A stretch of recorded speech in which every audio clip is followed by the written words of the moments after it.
Hi, welcome back to my channel. ನಾನಿವತ್ತು ಒಂದು ಪ್ರೇಕ್ಷಣೀಯ ಸ್ಥಳಕ್ಕೆ ನಾನು ನಿಮ್ಮನ್ನೆಲ್ಲ ಕರ್ಕೊಂಡು ಹೋಗ್ತಾ ಇದ್ದೀನಿ.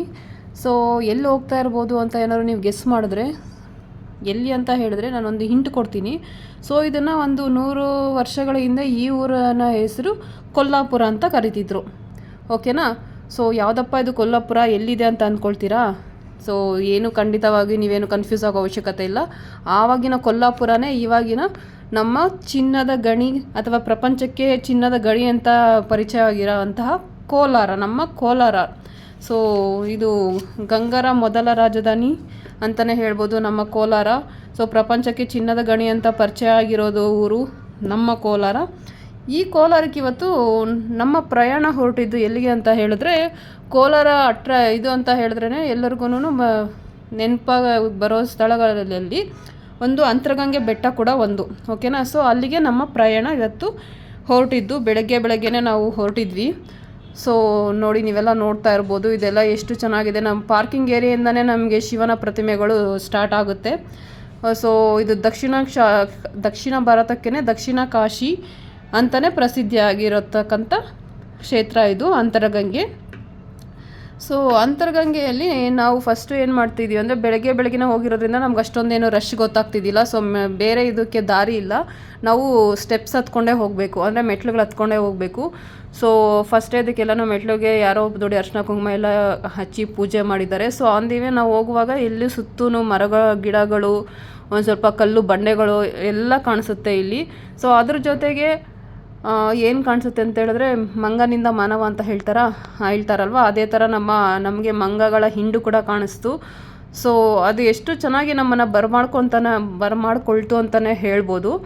ಸೊ ಆ ಥರ ನಾವು ಎಂಜಾಯ್ ಮಾಡಿಕೊಂಡು ಹೋಗ್ತಾಯಿದ್ವಿ. ಸೊ ಇದು ಬೆಳಗ್ಗೆ ಆಗಿರೋದ್ರಿಂದ ಸೂರ್ಯನ ಕಿರಣಗಳು ಕೂಡ ನಮ್ಮ ಮೈ ತಾಕ್ತಾ ಇತ್ತು. ಸೊ ರಶ್ ಇದ್ದಿಲ್ಲ, ಏನು ಪಲ್ಯೂಷನ್ ಇದ್ದಿಲ್ಲ.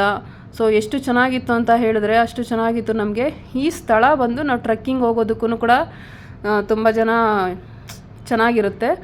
ಸೊ ಇದಕ್ಕೆ ಬೆಳಗ್ಗೆ ಹೋದ್ರೇ ಅದೊಂಥರ ಚೆನ್ನಾಗಿರುತ್ತೆ, ಯಾಕಂದರೆ ಸೂರ್ಯನ ಕಿರಣಗಳು ಬಂದು ಬೀಳ್ತಾ ಇರುತ್ತೆ ಪ್ರಕೃತಿ ಮಾತೆ ಮೇಲೆ. ಪ್ರಕೃತಿ ಮಾತೆನೂ ನೋಡಿ ಹಸಿರ ಕಂಗೊಳಿಸ್ತಾ ಇರ್ತಾಳೆ.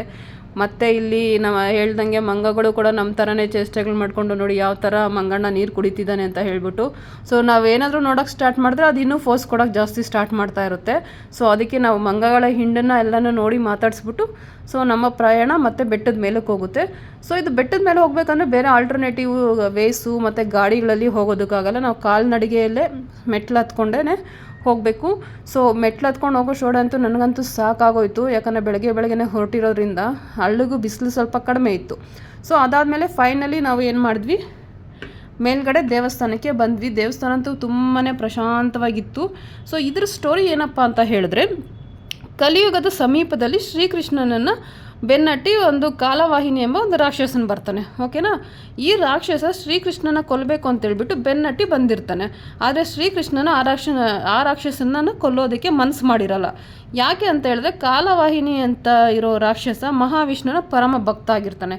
ಮಹಾವಿಷ್ಣು ಯಾರು ಅಂತ ಹೇಳಿದ್ರೆ ಶ್ರೀಕೃಷ್ಣನ 8ನೇ ಅವತಾರನೇ ಮಹಾವಿಷ್ಣು ಆಗುತ್ತೆ. ಅದಕ್ಕೋಸ್ಕರ ಸೊ ಮತ್ತೆ ಏನು ಮಾಡ್ತಾನೆ, ಶ್ರೀಕೃಷ್ಣ ಪ್ರಪಂಚನೆಲ್ಲ ಸುತ್ತಿ ಈ ಅಂತರಗಂಗೆಗೆ ಬಂದಿರ್ತಾನೆ. ಓಕೆನಾ?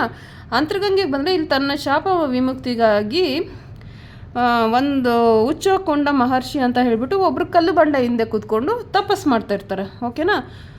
ತಪಸ್ಸು ಮಾಡ್ತಾ ಇರಬೇಕಾದ್ರೆ ಈ ಮಹರ್ಷಿನ ಕಂಡಂಥ ಈ ರಾಕ್ಷಸರು ಏನು ಮಾಡ್ತಾರೆ, ಇವರು ಶ್ರೀಕೃಷ್ಣನ ಬೆನ್ನಟ್ಟಿ ಬಂದಿರ್ತಾರಲ್ಲ ಆ ರಾಕ್ಷಸರು ಏನು ಮಾಡ್ತಾರೆ ಅಂತ ಹೇಳಿದ್ರೆ, ಇವರೇ ಶ್ರೀಕೃಷ್ಣನ ಬೇರೆ ಅವತಾರ ಅಂತ ಹೇಳ್ಬಿಟ್ಟು ಆ ಮಹರ್ಷಿ ಮತ್ತು ಬೇರೆ ವೇಷದಲ್ಲಿದ್ದಾರೆ ಅಂತ ಹೇಳ್ಬಿಟ್ಟು ಆ ತಪಸ್ಸನ್ನು ಭಂಗ ಮಾಡ್ತಾರೆ. ಯಾರು? ಆ ಮಹರ್ಷಿ ಇವ್ರು ಮಾಡ್ತಿರ್ತಾರಲ್ವ, ಉಚ್ಚಕೊಂಡ ಮಹರ್ಷಿಯವ್ರ ತಪಸ್ಸು. ಸೊ ಅದನ್ನು ಭಂಗ ಮಾಡಬೇಕು ಅಂತ ಹೇಳ್ಬಿಟ್ಟು ಭಂಗ ಮಾಡ್ತಾರೆ. ಆಗ ಕೋಪದಲ್ಲಿ ತಪಸ್ಸಲ್ಲಿ ಕೂತ್ಕೊಂಡಿದ್ದ ಮಹರ್ಷಿಗಳು ಏನು ಮಾಡ್ತಾರೆ ಅಂದರೆ, ಸುಮ್ಮನೆ ಕಣ್ಣು ಒಂದು ನೋಟ ಬಿಟ್ಟಾಗ ಆ ನೋಟಕ್ಕೆ ಏನು ಮಾಡ್ತಾರೆ, ರಾಕ್ಷಸರೆಲ್ಲನೂ ಸುಟ್ಟು ಭಸ್ಮ ಹೋಗ್ತಾರೆ. ಆಗ ಮಹರ್ಷಿಗಳಿಗೆ ಒಂಥರ ಫೀಲ್ ಆಗುತ್ತೆ, ಓ ನನ್ನಿಂದ ಇದೇನಾದರೂ ತಪಸ್ಸು ಭಂಗ ಆಗಿಬಿಡ್ತು ಅಂತ ಹೇಳ್ಬಿಟ್ಟು ಅವರು ಚಿಂತೆ ಮಾಡ್ತಾ ಇರುವಾಗ ಶ್ರೀಕೃಷ್ಣನ ಬಂದು ಹೇಳ್ತಾರೆ, ತಾವು ಮಾಡಿದ ಲೋಕ ಕಲ್ಯಾಣಕ್ಕಾಗಿ ಭಯಪಡೋ ಅವಶ್ಯಕತೆ ಇಲ್ಲ. ಆ ಶಾಪ ವಿಮುಕ್ತಿಗಾಗಿ ಏನು ಮಾಡಬೇಕು ಅಂತ ಹೇಳಿದ್ರೆ, ನೀವು 5 ಶಿವಲಿಂಗಗಳನ್ನ ಸ್ಥಾಪಿಸಬೇಕು. 5 ಶಿವಲಿಂಗಗಳನ್ನ ಸ್ಥಾಪನೆ ಮಾಡಿ ಪ್ರತಿದಿನ ಅಭಿಷೇಕಕ್ಕಾಗಿ ಗಂಗಾ ಜಲನ ತಂದು ನೀವು ಅಭಿಷೇಕ ಮಾಡಬೇಕು ಅಂತ ಹೇಳ್ತಾರೆ.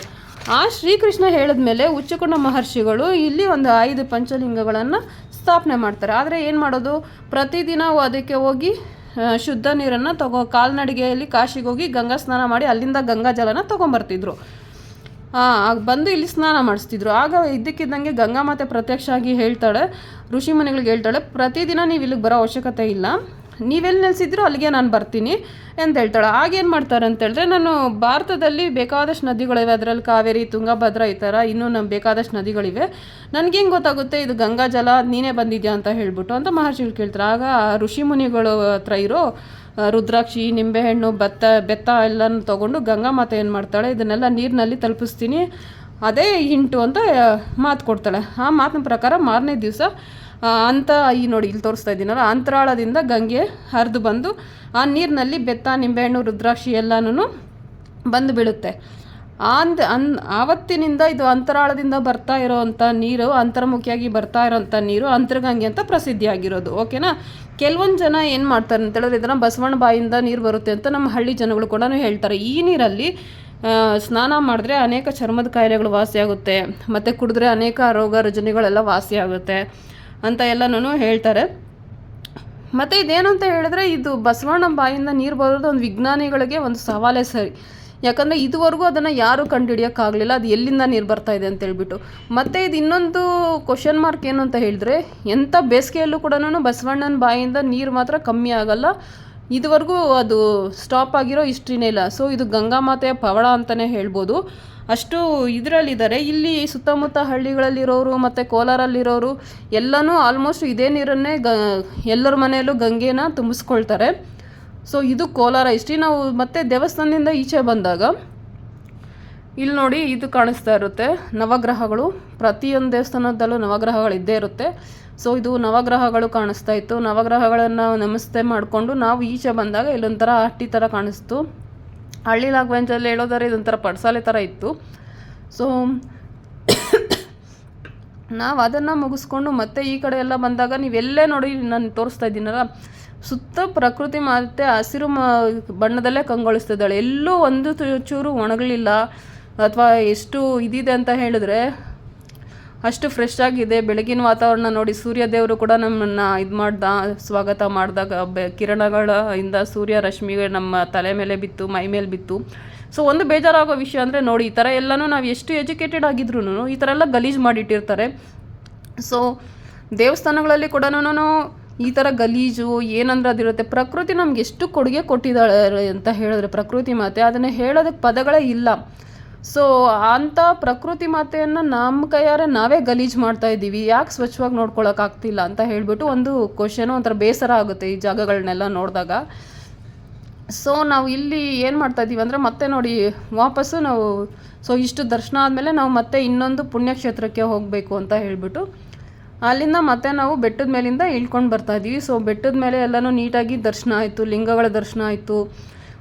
ಕಾಶಿ ಏನು ಬಸವಣ್ಣ ಬಾಯಿಂದ ಬರ್ತಾರೋ ಗಂಗಾ ಮಾತೆ ದರ್ಶನ ಮಾಡಿಕೊಂಡು ನಾವು ಕೂಡ ಗಂಗಾ ಜಲವನ್ನು ಕುಡಿದು ಒಳ್ಳೆಯದಾಗಲಿ ಅಂತ ಹೇಳ್ಬಿಟ್ಟು ಸೊ ಕಲ್ಯಾಣಿ ಎಲ್ಲ ನೋಡಿಕೊಂಡು ಮತ್ತೆ ನಾವು ವಾಪಸ್ ಆಗುವಾಗ ಮತ್ತೆ ನಮಗೆ ಬೀಳ್ಕೊಡೋದಕ್ಕೆ ಸ್ನೇಹಿತರು ಬಂದರು. ಸ್ನೇಹಿತರಂದರೆ ಯಾರೂ ಇಲ್ಲ, ಈ ಮಂಗಗಳು. ಸೊ ನೋಡಿ, ಮಂಗಗಳು ಮತ್ತೆ ಸೇಮ್ ಏನು ಚೇಷ್ಟೆಗಳು ಮಾಡ್ತಾಯಿದೆ ನೋಡಿ. ಸೊ ದಾರಿ ತುಂಬ ಪ್ರಕೃತಿ ಮಾತೆ ಹಸಿರಲ್ಲಿ ಕಂಗೊಳಿಸ್ತಾ ಇದ್ದರೆ ಮಧ್ಯದಲ್ಲಿ ಇದು ಮಂಗಗಳದ್ದು ಒಂದೊಂದು ಹೈಲೈಟು. ಸೊ ನೋಡಿ ಎಷ್ಟು ಚೆನ್ನಾಗಿದೆ ಅಂತ ಹೇಳಿದ್ರೆ ಇದೊಂದು ಹೈಲೈಟು. ಸೊ ಇವೆಲ್ಲ ನಮ್ಮನ್ನು ಹಿಂಡಾಗಿ ಬಂದು ಬೀಳ್ಕೊಡೋದಕ್ಕೂ ಬಂದಿದ್ದು, ಬೆಳಗ್ಗೆ ಸ್ವಾಗತ ಮಾಡೋಕ್ಕೂ ಬಂದಿತ್ತು, ಆಮೇಲೆ ನಮ್ಮನ್ನು ಬೀಳ್ಕೊಡೋದಕ್ಕೂ ಬಂದಿತ್ತು ಅಂತ ಹೇಳ್ತಾ, ನಿಮಗೆ ಈ ಪ್ಲೇಸಸ್ ಎಲ್ಲ ಇಷ್ಟ ಆಗಿದೆ ಅಂದ್ಕೊಳ್ತೀನಿ. ಸೊ ನಾನು ಇನ್ನೂ ಮುಂದೆ ಬೇರೆ ಮತ್ತು ಟೂರಿಸಮ್ ಪ್ಲೇಸಸ್ಗೆ, ದೇವಸ್ಥಾನಕ್ಕೆ ಎಲ್ಲನೂ ಹೋಗಿ ಮತ್ತೆ ಇನ್ನಷ್ಟು ನಿಮ್ಗೆ ಗೊತ್ತಿಲ್ಲದೆ ಇರೋದನ್ನು ನಾನು ತಿಳಿಸ್ಕೊಡೋ ಪ್ರಯತ್ನ ಮಾಡ್ತೀನಿ ಅಂತ ಹೇಳ್ತಾ, ಸೊ ಯಾರ್ಯಾರು ನನ್ನ ಚಾನಲ್ ಫಸ್ಟ್ ಟೈಮ್ ನೋಡ್ತಿದ್ರೆ ಅವ್ರು ಸಬ್ಸ್ಕ್ರೈಬ್ ಮಾಡಿ, ನಿಮ್ಗೆ ಇಷ್ಟ ಆದರೆ ಕಮೆಂಟ್ ಮಾಡಿ, ಲೈಕ್ ಮಾಡಿ, ಇಷ್ಟ ಆಗಲಿಲ್ಲ ಅಂದರೆ ಕಮೆಂಟ್ ಮಾಡಿ ಅಂತ ಹೇಳ್ತಾ, ಯಾರ್ಯಾರು ಫಸ್ಟ್ ನನ್ನ ಚಾನಲ್ ನೋಡ್ತಾ ಇದ್ದೀರೋ ಅವರೆಲ್ಲ ದಯವಿಟ್ಟು ಸಬ್ಸ್ಕ್ರೈಬ್ ಮಾಡಿ ನನಗೆ ಸಪೋರ್ಟ್ ಮಾಡಿ ಅಂತ ಹೇಳ್ತಾ, ಸೊ ಅಷ್ಟು ಬೆಟ್ಟ ಎಲ್ಲ ಹತ್ತಿ ದರ್ಶನ ಮಾಡ್ಕೊಂಡು ಬರೋಷ್ಟೊಳಗೆ ನಮ್ಗೆ ಹೊಟ್ಟೆ ಹಸಿವು ಆಗ್ತಾಯಿತ್ತು. ಸರ್ ನಾವು ಒಂದು ಕಡೆ ಬ್ರೇಕ್ಫಾಸ್ಟ್ ಮಾಡಿಕೊಂಡು ಮತ್ತು ನಾವು ಇನ್ನೊಂದು ಜಾಗಕ್ಕೆ ಹೊರಟ್ವಿ. ಅದು ಯಾವ ಜಾಗ ಅಂತ ಹೇಳ್ಬಿಟ್ಟು ನಿಮಗೆ ಗೊತ್ತಿದ್ರೆ ಕಮೆಂಟ್ ಮಾಡಿ, ಇಲ್ಲ ಅಂತ ಹೇಳಿದ್ರೆ ನೆಕ್ಸ್ಟು ವೀಡಿಯೋ ಬರೋ ತನಕ ಅದನ್ನು ವೆಯ್ಟ್ ಮಾಡಿ, ವಾಚ್ ಮಾಡಿ ಅಂತ ಹೇಳ್ತಾ ಇದ್ದೀನಿ. ಸೊ ಇಲ್ಲಿಗೆ ಇವತ್ತಿನ ದಕ್ಷಿಣ ಭಾರತದ ದಕ್ಷಿಣ ಕಾಶಿ ಎಂದೇ ಪ್ರಸಿದ್ಧಿಯಾಗಿರೋ ಇದು ಕೋಲಾರದ ಅಂತರಗಂಗೆಯ ಪ್ರಯಾಣ. ಸೊ ನೆಕ್ಸ್ಟ್ ಯಾವ ಪ್ಲೇಸ್ ಇರ್ಬೋದು ಅಂತ ಕಮೆಂಟ್ ಮೂಲಕ ತಿಳಿಸಿ. Thank you.